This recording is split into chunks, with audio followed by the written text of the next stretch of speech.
আজ আমি চলে এসেছি বহু প্রাচীন এক শিব মন্দির চন্দনেশ্বর শিবের মন্দিরে। এই শিব মন্দির বালেশ্বর ডিস্ট্রিক্টের চন্দনেশ্বর নামক স্থানে অবস্থিত।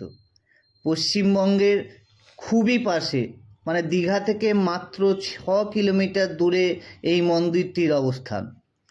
এই শিবের মন্দির আরেকটি নাম হুগলি মন্দির নামেও পরিচিত রয়েছে।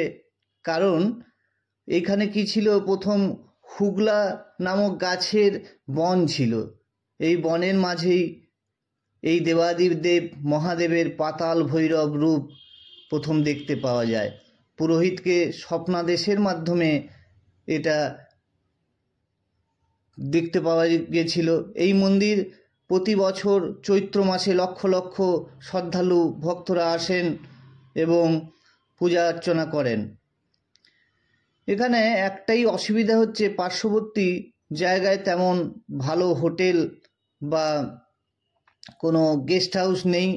থাকতে গেলে আপনাদের ওই দীঘায় থাকতে হবে। যখনই আপনারা দীঘা আসবেন এই মন্দিরে একবার ঘুরে যাবেন, কারণ এই মন্দির খুবই জাগ্রত শিবের মন্দির, পাতাল ভৈরব মন্দির। এই মন্দিরের পুরোহিতদের দাপট দেখতে পাওয়া যায়। উড়িষ্যার লিঙ্গরাজ মন্দিরের পর এই মহাদেবের মন্দিরে বহু মানুষ এসে থাকেন এবং অনেকে মানসিকও করেন ও তাদের মনোবাসনা পূর্ণ হলে এখানে ষাঁড় ও গরু ছেড়ে দিয়ে যান। তাহলে আপনারা যখন আসবেন এই দীঘাতে অবশ্যই এখানে একবার ঘুরে যাবেন। আজকে ভিড় তেমন নেই, এখানে কম ভিড় আছে। প্রত্যেক সোমবারে প্রচুর মানুষ এখানে এসে থাকেন। আমি তোমাদের ভালোভাবে যাতে মন্দিরটা দেখানো যায় তাই এই রকম বিকেল টাইমে এসছি, যে টাইমে কয়েকজন মানুষ দেখা যাচ্ছে। খুবই ভালোই হয়েছে তোমাদের কাছে আমি তুলে ধরতে পেরেছি এই মন্দিরটা।